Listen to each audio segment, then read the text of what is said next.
ସୁନ୍ଦରବନ ଜଙ୍ଗଲରେ ଗୋଟିଏ ବଡ଼ ନଦୀ ଥିଲା। ସେ ନଦୀ ପାଖରେ ଗୋଟିଏ ଭୂତ ଚଢ଼େଇର ଆତ୍ମା ରହୁଥିଲା। ସେଥିପାଇଁ ସବୁ ପକ୍ଷୀ ବହୁତ ଚିନ୍ତାରେ ଥିଲେ। ଦିନେ ସବୁ ପକ୍ଷୀ ମିଶି ଗାଁର ସରପଞ୍ଚ ପାଖକୁ ଗଲେ। ସରପଞ୍ଚ ବାବୁ, ଆମ ଜଙ୍ଗଲର ସେ ନଦୀ ପାଖରେ ଗୋଟେ ଚଢ଼େଇର ଆତ୍ମା ରହୁଛି।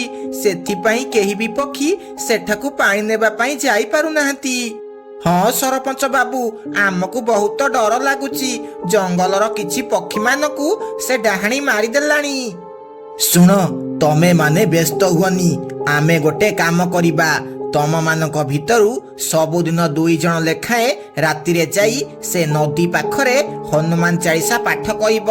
ଏମିତି ସବୁଦିନ କରିବା ଦ୍ୱାରା ସେ ଡାହାଣୀର ଶକ୍ତି ଶେଷ ହେଇଯିବ, ଆଉ ସେ ଜଙ୍ଗଲ ଛାଡ଼ି ସବୁଦିନ ପାଇଁ ପଳେଇବ। ଏହା ଶୁଣି ସମସ୍ତେ ବହୁତ ଖୁସି ହୁଅନ୍ତି। ରାତିରେ ମିଟୁ ଶୁଆ ଆଉ ବୁଲବୁଲ ଚଢ଼େଇ ସେ ନଦୀ ପାଖକୁ ହନୁମାନ ଚାଳିଶା ପଢ଼ିବା ପାଇଁ ଯାଆନ୍ତି, ଆଉ ହନୁମାନ ଚାଳିଶା ପାଠ କରିବାକୁ ଲାଗନ୍ତି। ଏସବୁ ସେ ଡାହାଣୀ ଦେଖିଦିଏ। ଆଚ୍ଛା, ଏସବୁ ମୋଠୁ ବଞ୍ଚିବା ପାଇଁ ଚାଲିଛି। ପକ୍ଷୀମାନେ, ତମେ ଯେତେ ଯାହା କଲେ ବି ମୋର କିଛି ବି କରିପାରିବନି। ରୁହ, ତମକୁ ଏବେ ମଜା ଶିଖଉଛି। ଏହା କହି ଡାହାଣୀ ଗୋଟିଏ ଚା ବାଲାର ରୂପ ନେଇଯାଏ। ଚା ପିଅ, ଚା, ଗରମ ଗରମ ଚା, ଅଦା ବାଲା ଚା, ମୁଣ୍ଡ ପୁରା ତାଜା ହେଇଯିବ। ଆସ ଆସ, ଚା ପିଇବ ଆସ। ଏହା ଦେଖି ବୁଲବୁଲ ଆଉ ମିଟୁ ସେଠାକୁ ଆସନ୍ତି। ଏ ଚଢ଼େଇ, ଆମକୁ 2 କପ୍ ଚା ଦେଲୁ। ଲାଗୁଛି ତୁ ଏ ଜଙ୍ଗଲକୁ ନୂଆ ଆସିଛୁ। କାହିଁ ଆଗରୁ ତ ଆମେ ତତେ ଦେଖିନୁ। ଇଏ ନିଅ 2 କପ୍ ଚା। ଆରେ ଶୁଆ ଭାଇ, ମୁଁ ଆରପଟ ଜଙ୍ଗଲରୁ ଆସିଛି। ମୁଁ ଚା ବିକି ମୋ ପିଲାମାନଙ୍କର ପେଟ ପୋଷୁଛି।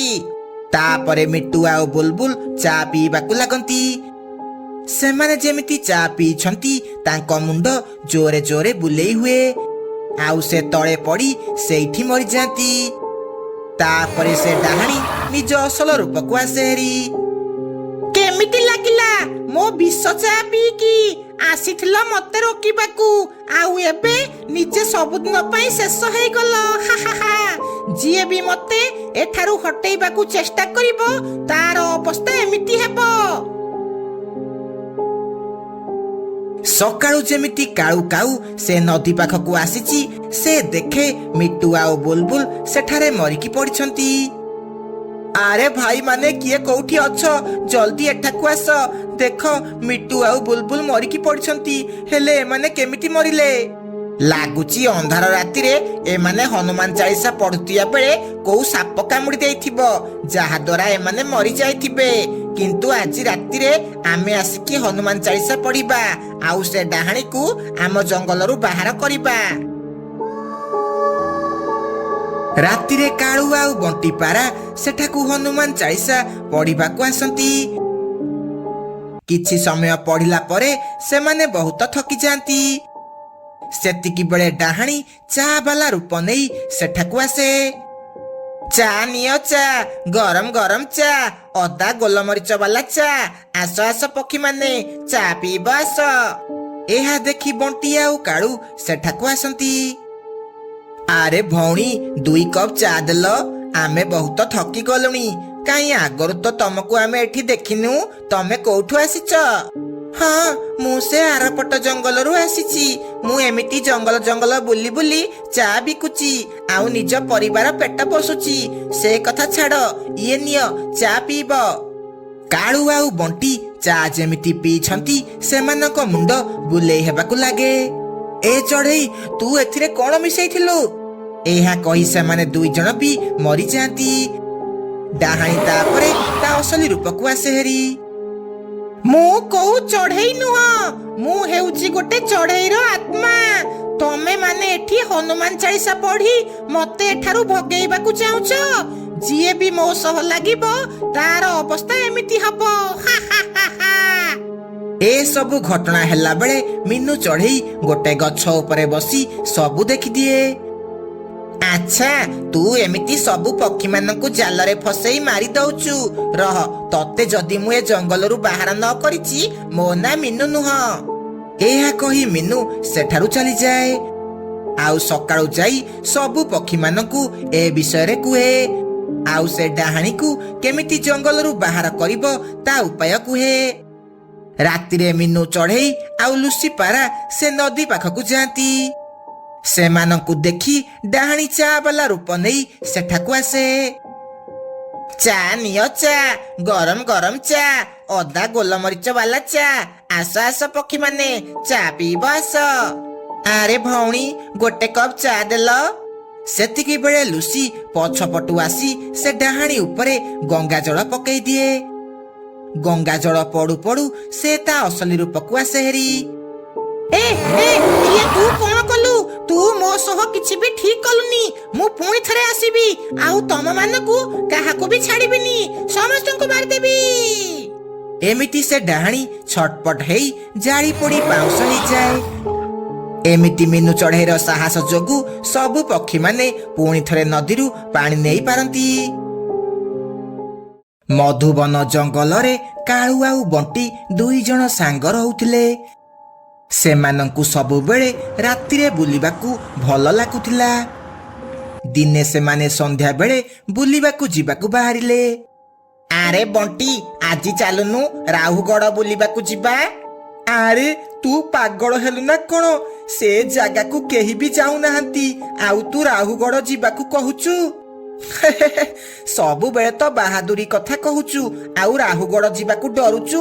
ଚାଲେ, ସେଠି ସେମିତି କିଛି ବି ନାହିଁ। ଏହା କହି ସେମାନେ କାରରେ ବସି ରାହୁଗଡ଼ ଯିବାକୁ ଲାଗନ୍ତି। କିଛି ବାଟ ଗାଡ଼ି ଚଲେଇବା ପରେ ସେମାନେ ରାହୁଗଡ଼ରେ ପହଞ୍ଚି ଯାଆନ୍ତି। ସେଠି ବହୁତ ଜୋରେ ଭୟଙ୍କର ଭୟଙ୍କର ଶବ୍ଦ ହେଉଥିଲା। ଆରେ କାଳୁ, ଏଠିକି ତ ଆସିଗଲେ। ଏଠି ତ ବହୁତ ଜୋରେ ଭୟଙ୍କର ଶବ୍ଦ ହେଉଛି। ଆରେ ମୁଁ ଜାଣିନଥିଲି ତୁ ଏଡେ ଡରକୁରା ବୋଲି। ମୁଁ ଡରିବିନି କେମିତି? ମୋର କିଛି ସାଙ୍ଗ କହୁଥିଲେ ଏଠି ଗୋଟେ ଡାହାଣୀ ରହୁଛି। ଆରେ ଏଠି ସେମିତି କିଛି ବି ନାହିଁ।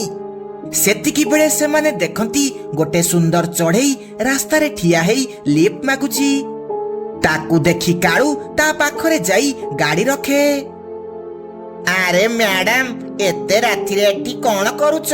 ତମେ କଣ ଜାଣିନ ରାତିରେ ଏଠି କେହି ବି ଯିବା ଆସିବା କରୁନାହାନ୍ତି? ମୁଁ ଏଇ ଆଖପାଖରେ ଜଣକୁ ଦେଖା କରିବାକୁ ଆସିଥିଲି, କିନ୍ତୁ ବାଟରେ ମୋର ଗାଡ଼ି ଖରାପ ହେଇଗଲା। ତମେ କଣ ମତେ ଟିକେ ଆଗରେ ଛାଡ଼ିଦବ? ନାଇଁ କାଳୁ ନାଇଁ, ତୁ ତାକୁ ଭିତରକୁ ଆସିବାକୁ ଦେନି। ଆରେ ତୁ ଏତେ ଡରୁଛୁ କାହିଁକି? ଦେଖିପାରୁନୁ କେତେ ସୁନ୍ଦର ଚଢ଼େଇ ହେଇଛି। ତାକୁ ଗାଡ଼ିରେ ବସିବାକୁ ଦେ, ଆମର ବି ଟିକେ ଟାଇମ ପାସ୍ ହେଇଯିବ। ଏହା କହି କାଳୁ ସେ ଚଢ଼େଇକୁ ଗାଡ଼ିରେ ଲିଫ୍ଟ ଦିଏ। ମତେ ଗାଡ଼ିରେ ଲିଫ୍ଟ ଦେଇଥିବାରୁ ତମର ବହୁତ ବହୁତ ଧନ୍ୟବାଦ। ଲାଗୁଛି ମୁଁ ଗାଡ଼ିରେ ବସିବାରୁ ତମ ସାଙ୍ଗକୁ ଭଲ ଲାଗିଲାନି। ସେମିତିରେ ତମେ 2 ଜଣ ଏ ସୁନସାନ ରାସ୍ତାରେ କଣ କରୁଛ? ତମକୁ କଣ ଡର ଲାଗୁନି? ଆରେ ଆମେ କାହାକୁ ଡରିନୁ, ଆମେ କାହିଁକି ଡରିବୁ? ଆରେ ମୁଁ ତ ଏମିତି କହୁଥିଲି। ମୁଁ ଶୁଣିଥିଲି ଏଠି କୋଉଠି ଗୋଟେ ଡାହାଣୀ ରହୁଛି। ଯିଏ ବି ଏଠିକି ଆସେ ସେ ଡାହାଣୀ ତାକୁ ମାରିଦିଏ। ମୁଁ ବି ଏ କଥା ଶୁଣିଛି, କିନ୍ତୁ ଏସବୁ ଅନ୍ଧବିଶ୍ୱାସ କଥା। ମୁଁ ଏ କଥାକୁ ବିଶ୍ୱାସ କରୁନି। ଯଦି ଏଠି ଏବେ ଡାହାଣୀ ଆସିବ ହେରି, ତାହେଲେ ତମେ କଣ କରିବ? ଆରେ ଆସିଲେ ମୁଁ ତାକୁ ଦେଖିଦେବି, ତମେ ବ୍ୟସ୍ତ ହୁଅନି। ଯେମିତି ବଣ୍ଟି ପଛକୁ ଦେଖିଛି, ତା ତଣ୍ଟି ପାଟି ଶୁଖିଯାଏ। କାହିଁକି ନା ସେ ଦେଖେ ତା ପଛରେ ସେ ଚଢ଼େଇ ବସିନି, ବସିଛି ଗୋଟେ ଭୟଙ୍କର ଡାହାଣୀ। କାଳୁ କାଳୁ ଗାଡ଼ି ରଖେ, ଗାଡ଼ି ରଖେ। ଆରେ ବଣ୍ଟି, କଣ ହେଲା? ଏତେ ଜୋରେ ଚିଲ୍ଲଉଛୁ କଣ ପାଇଁ? ଆରେ ପଛକୁ ଦେଖେ, ପଛକୁ। ଆବେ ପଛକୁ କଣ ପାଇଁ ଦେଖିବି ବେ? ସେ ଯେମିତି ପଛକୁ ଦେଖିଛି ତା ମୁଣ୍ଡ ବୁଲେଇ ହେଇଯାଏ। ସେମାନେ 2 ଜଣ ଗାଡ଼ି ଥୋଇ ସେଠାରୁ ଦୌଡ଼ିବାକୁ ଲାଗନ୍ତି। ହଇରେ କାଳୁ, ତତେ ମୁଁ କଣ କହିଥିଲି ଏଠିକି ଆସିବାନି ବୋଲି? ତୁ ମୋ କଥା ମାନିଲୁନି। ମୁଁ ସିନା ବାହାଦୁରୀ ମାରିକି ଆସିଲି ହେରି, କିନ୍ତୁ ମୁଁ କଣ ଜାଣିଥିଲି ସେ ଡାହାଣୀ ଆସିକି ଆମକୁ ଲିଫ୍ଟ ମାଗିବ? ଯେତେ ଜୋରେ ପାଉଛୁ ସେତେ ଜୋରେ ଦୌଡ଼େ। କୁଆଡେ ଦୌଡ଼ିକି ଯିବ? ଆଜି ଯାଏ କେହି ବି ମୋ ପାଖରୁ ବଞ୍ଚିକି ଯାଇନାହାନ୍ତି। ତମେ ବି ଆଜି ମରିବ।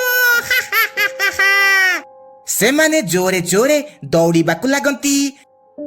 ଡାହାଣୀ ବି ସେମାନଙ୍କ ପିଛା କରିବାକୁ ଲାଗେ। ସେମାନେ ଦୌଡ଼ି ଦୌଡ଼ି ଯିବା ବେଳେ ବାଟରେ ଗୋଟେ ପୁରୁଣା ଚାଳ ଘର ଦେଖନ୍ତି।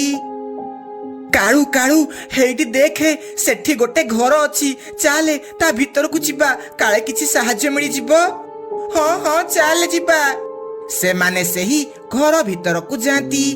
ସେମାନେ ସେଠି ଦେଖନ୍ତି ଗୋଟେ ତାନ୍ତ୍ରିକ ବାବା ବସିକି ତନ୍ତ୍ର ପାଠ କରୁଛନ୍ତି।